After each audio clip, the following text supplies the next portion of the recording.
जय श्री राम, जय बालाजी महाराज। हनुमान जी के दूत किसे प्राप्त होते हैं? हनुमान जी के दूत किन भक्तों के पास आते हैं और क्यों? यदि दूत आते भी हैं तो हम उनसे कैसे बात कर सकते हैं? भविष्य को जानने, नकारात्मक ऊर्जा का पता लगाने और परिवार की समस्याओं को समझने के लिए हम उन्हें कैसे समझ सकते हैं? ये दूत हमारे पास किस उद्देश्य से आते हैं? कई भक्त इसके बारे में अक्सर भ्रमित रहते हैं। कई भक्त मानते हैं कि जब वे हनुमान जी के दूतों को प्राप्त कर लेते हैं तो उनके जीवन में सफलता आ जाती है, क्योंकि उनके पास बाबा के दूत होते हैं। सबसे महत्वपूर्ण सवाल यह है, ये दूत वास्तव में कौन है? इसका उत्तर इस वीडियो में पाएंगे। यदि आपको यह वीडियो पसंद आए तो कृपया लाइक करें, चैनल को सब्सक्राइब करें और बेल आइकन दबाना ना भूलें, ताकि आपको हर नए वीडियो की सूचना मिलती रहे। रामदूत जैसे दूत जो भगवान राम के दूत हैं, वास्तव में भगवान हनुमान जी स्वयं है।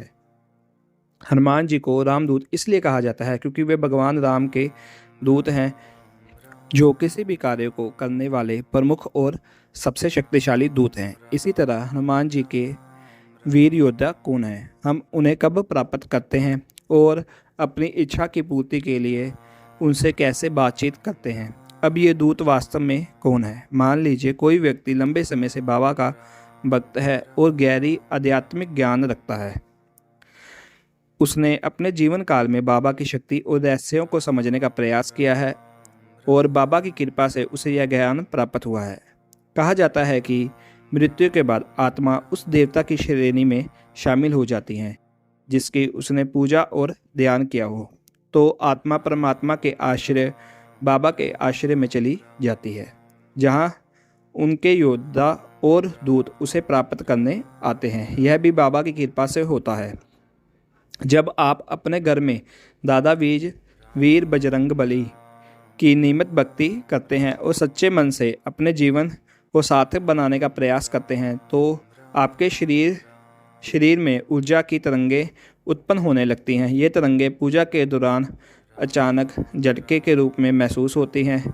लंबी सांसें लेना, आँखों से आंसू बहना, ये सब स्पष्ट संकेत है कि आपकी भक्ति से ऊर्जा की लहरें उत्पन्न हो रही हैं। यह ऊर्जा इसलिए आती है क्योंकि आपकी आराधना से आपके देवता प्रसन्न होते हैं और यह ऊर्जा आपके शरीर में तरंगित होती है। यदि आपके परिवार में कोई ऐसी पीढ़ी रही है जिसने भगवान हनुमान जी की पूजा की है और जीवन को उद्देश्य पूर्ण बनाया है, तो यह ऊर्जा आपकी पीढ़ी में भी जागने की कोशिश करती है।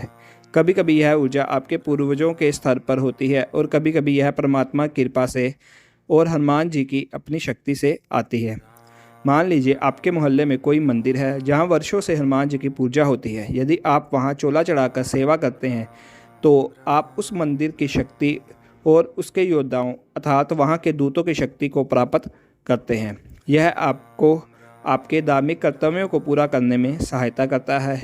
कहा जाता है कि आत्मा ना तो मरती है, ना ही जलती है और ना ही गुलती है। आत्मा तब नष्ट होती है जब वह सही आश्रय में पहुंचती है। परमात्मा की भक्ति में हम अक्सर जीवन की नकारात्मकताओं को गिनते हैं, लेकिन सकारात्मकताओं को कम ही स्वीकारते हैं। जिस तरह नकारात्मकता हो सकती है, उसी तरह घर में सकारात्मकता भी हो सकती है। यदि आपके परिवार में किसी ने दिव्य शक्ति, खासकर हनुमान जी की भक्ति की है, तो आपकी पीढ़ी में भी उस शक्ति का प्रभाव आता है। ये भी बाबा के योद्धा और दूत होते हैं। धीरे धीरे वे आपके शरीर में आते हैं और आपकी भक्ति और पूजा को स्वीकार करते हैं।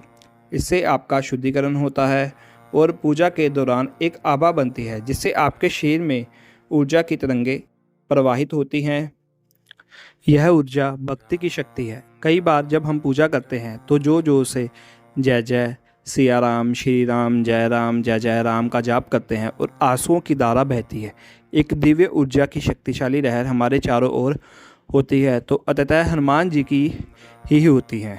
हालांकि कुछ लोग भूत प्रेत और नकारात्मक तत्वों से प्रभावित होते हैं। जब सकारात्मक ऊर्जा आती है तो नकारात्मकता दूर होती है। उदाहरण के लिए, जब गुरु ग्रह राहु और केतु के प्रभाव में होता है तो ज्योतिषीय रूप से अशुभ प्रभाव पड़ते हैं। उसी प्रकार जब नकारात्मक ऊर्जा शुद्ध ऊर्जा के पास आती है तो उसका प्रभाव छोड़ देती है। यदि आप रोज़ उन लोगों के साथ समय बिताते हैं जो शराब पीते हैं या नकारात्मक आदतें रखते हैं, तो आपकी सोच में भी 1% की भी खराबी अशुद्धि पैदा कर सकती है। ऐसी नकारात्मक से पार पाने के लिए अनुशासन और नियम आवश्यक है। जब तक हम स्वयं संयम और अनुशासन का पालन नहीं करते, हम शक्तिशाली आशीर्वाद और दूतों की कृपा प्राप्त नहीं कर सकते। यदि हम जय श्री राम का जाप बिना भक्ति से ढीले ढाले रूप में करते हैं या इस भक्ति को बढ़ावा नहीं देते, तो प्राप्त शक्तियाँ सीमित रहेंगी। यदि आपको वाक सिद्धि का वरदान है और आप अपने प्रभु के नाम का प्रचार प्रसार करने में सक्रिय हैं, हर संभव प्रयास कर रहे हैं, तो आपको उसी अनुसार भक्ति और आशीर्वाद मिलेगा। यह नहीं कि अचानक सारी शक्तियाँ एक साथ मिल जाएं। जब शक्ति हमारे शरीर में प्रवेश करने लगती है तो उससे संपर्क स्थापित करना अक्सर कठिन होता है। कई वक्त आध्यात्मिक साधक इसे अनुभव करते हैं। वे ऊर्जा से जुड़ नहीं पाते, उनकी इंद्रियां इतनी विकसित नहीं होती कि वे समझ सकें। यदि हमें शक्तियाँ भी मिल जाए तो उनका क्या करेंगे? हम तो अपने घर का पानी भी नहीं भर पाएंगे। कोई भी शक्ति आपके शरीर में बिना उद्देश्य के नहीं आती। वह हमेशा आपसे कुछ अपेक्षा करती है, जो आपको यह मार्गदर्शन देता है कि इन शक्तियों का उपयोग कैसे करें, उनसे बातचीत कैसे करें, अपनी इंद्रियों का सही उपयोग करके देवताओं की बात कैसे समझें। वही गुरु कहलाता है।